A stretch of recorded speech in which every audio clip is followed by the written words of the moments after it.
Hello everyone.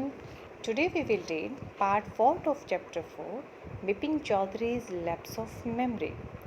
अगर अभी तक आपने प्रीवियस पार्ट को नहीं स्टडी किया है तो उनका लिंक मैंने अपने डिस्क्रिप्शन बॉक्स में दिया हुआ है, आप वहाँ से जाके चेक कर सकते हैं.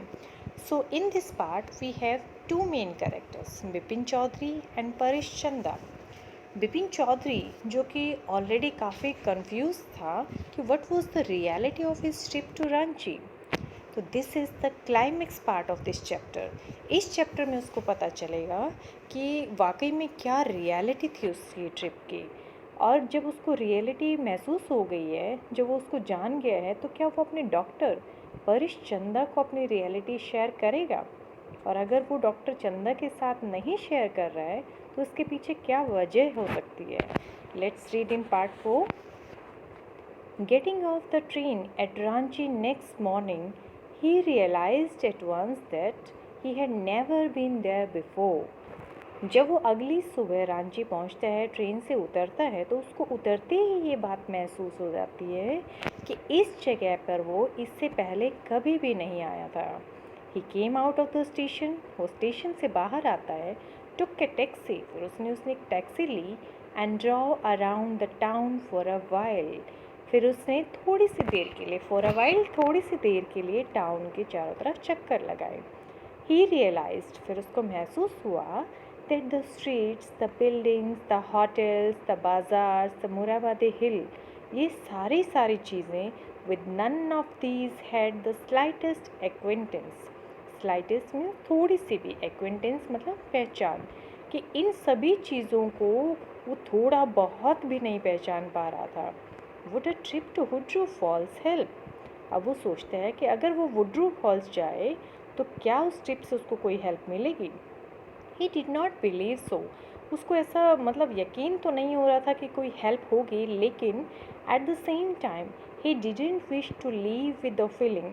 वो इस फीलिंग के साथ वहाँ से नहीं जाना चाहता था कि ही हैडंट ट्राइड इनफ, कि उसने अपनी तरफ से पूरी कोशिश नहीं की.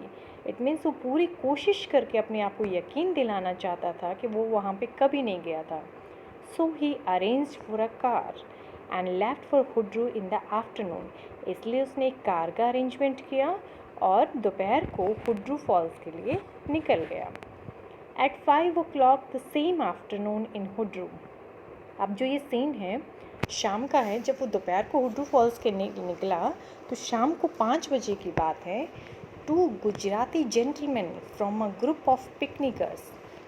दो जो गुजरात से आए हुए वहाँ पे पिकनिक मनाने आए होंगे ग्रुप वहाँ पे, तो उनमें से 2 जेंटलमैन ने पाया Bipin Babu lying unconscious beside a boulder, कि बिपिन बाबू जो थे बिल्कुल अनकॉन्शियस, बिल्कुल बेहोशी के हालात में बिसाइड अ बोल्डर, एक स्टोन के पास में पड़े हुए थे. Boulder mean stone. When he came round, और जब बिपिन बाबू को कॉन्शियस आई, मतलब जब उनको बेहोशी उनकी ख़त्म हुई, तब उन्होंने सबसे पहले क्या कहा, I am finish, there is no hope left, कि मैं तो बिल्कुल बर्बाद हो गया हूँ और अब मेरे बचने की कोई उम्मीद नहीं है. Next morning Bipin Babu was back in Calcutta. वो वापस कैलकटा चले जाते हैं. He realize that there was truly no hope for him. अब उसको ये महसूस हो चुका था कि वाकई में उसके लिए कोई होप नहीं बची थी. सो ही वुड लॉस एवरीथिंग. इसलिए जल्दी ही वो सारी चीज़ें खो देगा. क्या क्या खो देगा. हिज विल टू वर्क, उसका जो काम करने की पार है, his confidence, his ability, his balance of mind, उसका खुद का आत्मविश्वास, उसकी योग्यता, और जिस तरीके से वो अपने माइंड को बैलेंस रखता था, वो सभी चीज़ें वो जल्दी ही खो देगा. Was he going to end up in asylum at. Asylum means mental hospital. तो क्या उसकी लाइफ का अंत एक मेंटल हॉस्पिटल में होने वाला था. बिपिन बाबू कुडंट थिंक एनी मोर. अब बिपिन बाबू के तो कुछ भी समझ नहीं आ रहा था, वो सोच ही नहीं पा रहे थे. Back home he rang up doctor Chanda and asked him to come over. घर जाके उन्होंने डॉक्टर चंदा को कॉल किया और उनको आने के लिए कहा. Then after a shower He got into bed with an ice bag clamped on his head. फिर उन्हें एक शावर लिया, नहाए और उसके बाद अपने बेड के ऊपर आए और उनके हाथों में एक आइस बैग था, यानी कि एक किट टाइप था जिसमें आइस डली हुई थी और उसको अपने हेड पे उन्होंने लगाया हुआ था ताकि उनको थोड़ा सा रिलैक्स फील हो. Just then the servant brought him a letter. और उसी समय उनका नौकर जो है उसके लिए एक लेटर लेके आया. Which someone had left in the letter box. और उस लेटर बॉक्स को कोई उनके लेटर बॉक्स में डाल गया था. A greenish envelope with his name in red ink on it. ये ग्रीन कलर का एनवलप था, लिफाफा था जिसके ऊपर रेड कलर के इंक से उसका नाम लिखा हुआ था. Above the name it said. Name के ऊपर उन्होंने क्या लिखा हुआ था? अर्जेंट एंड कॉन्फिडेंशियल, कि ये काफ़ी अर्जेंट लेटर है और कॉन्फिडेंशियल यानी कि जिस इंसान के लिए लिखा गया है सिर्फ उसी को इसे ओपन करना है. In spite of his condition, Bipin Babu had a feeling that he ought to go through the letter. अब बिपिन बाबू की कंडीशन ज़्यादा अच्छी नहीं थी, फिर भी उनको ऐसा फील हुआ कि उन्हें वो लेटर एक बार देखना चाहिए, खोल के उसको पढ़ना चाहिए. He torn open the envelope and took out the letter. उन्होंने एनवलप को ऊपर से थोड़ा सा फाड़ा और उसमें से लेटर निकाला. This is what he read. और उसने क्या पढ़ा? Dear Bipin, I had no idea.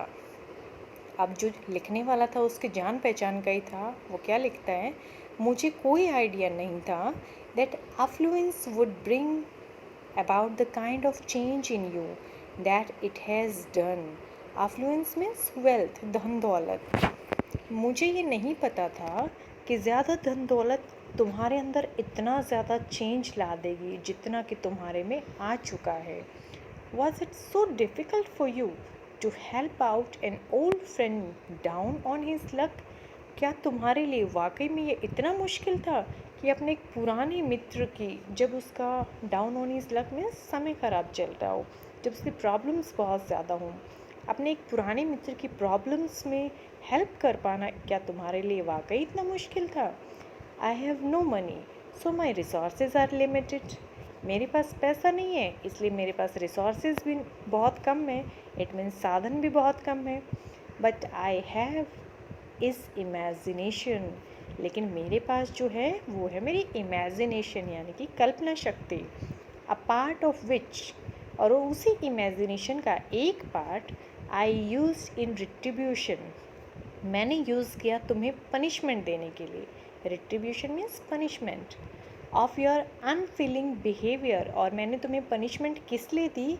क्योंकि तुम्हारा बिहेवियर ऐसा बन चुका था कि तुम्हें किसी की फीलिंग्स के बारे में कुछ भी फील नहीं होता है, इसलिए तुम्हारे साथ ये करना ज़रूरी था. Well, you will be all right again now. कोई बात नहीं, तुम फिर से ठीक हो जाओगे. A novel I have written is being considered by a publisher. मैंने एक नावल लिखी जो कि एक पब्लिशर को दी हुई है और वो उसको गो थ्रू हो जाएगा, एक बार उसमें से पूरा उसको देखेगा. If he likes it enough, और अगर उसको काफ़ी पसंद आए, it will see me through the next few months. तो अगले कुछ मंथ्स में वो शायद पब्लिश भी हो जाए. अभी लेटर लिखने वाला पर्सन कौन था? चुन्नी लाल. व्हेन डॉक्टर चंदा केम, बिपिन बाबू सेड आई एम फाइन. जब डॉक्टर, इतने में वहाँ पे डॉक्टर चंदा आ जाते हैं और उनके आने के बाद बिपिन बाबू उनको कहता है कि वो बिल्कुल ठीक ठाक है. It all came back. ये सारी चीज़ें मुझे वापस याद आ गई. As soon as I got off the train at Ranchi. जैसे ही मैं रांची की ट्रेन से वापस उतरा तो मुझे सारी चीज़ें याद आ गई. A unique case, said doctor चंदा. आई शैल सर्टेनली राइट अबाउट इट. बड़ा ही अद्भुत केस है और मैं पक्के रूप से इसके बारे में ज़िक्र करूँगा. कहाँ पे? इन अ मेडिकल जर्नल. जो मेडिकल से रिलेटेड जो भी न्यूज़ वगैरह छपते, जो भी आर्टिकल्स वगैरह छपते, वहाँ इस चीज़ का मेंशन मैं ज़रूर करूँगा. The reason why I sent for you, said Bipin Babu, is that I have a pain in the hip from a fall I had in Ranchi. मैंने आपको यहाँ पे इसलिए बुलवाया था कि जब मैं रांची गया तो मैं वहाँ पे गिर गया था और मेरे हिप में काफ़ी दर्द हो रहा है, तो आप मुझे उसके लिए if you could prescribe a pain killer, तो आप मुझे उसके लिए कोई पेन किलर प्रेस्क्राइब कर दें प्लीज़, कोई पेन किलर लिख दें। सो अब पता चला एंड में आगे कि ये सारी जो ट्रिक प्ले करने वाला कौन था, चुन्नीलाल। और वो क्यों ऐसा कर रहा था, क्योंकि उसके डिफ़िकल्ट टाइम में बिपिन बाबू ने उसके बिल्कुल भी हेल्प नहीं की। हेल्प तो करना बहुत दूर था, उन्होंने डायरेक्टली उनको मना भी कर दिया था। और फिर बिपिन बाबू ने डॉक्टर चंदा के साथ क्यों नहीं शेयर की वो सारी बातें, ये आप सोचेंगे कि उन्होंने क्यों नहीं शेयर की। So this was chapter 4 Bipin Chowdhury's lapse of memory. और अगर आपको चैप्टर बहुत अच्छे से समझ आ गया हो तो मेरे चैनल को लाइक शेयर और सब्सक्राइब करना बिल्कुल मत भूलिएगा, और साथ में बेल आइकन को प्रेस करना भी मत भूलिएगा, ताकि सबसे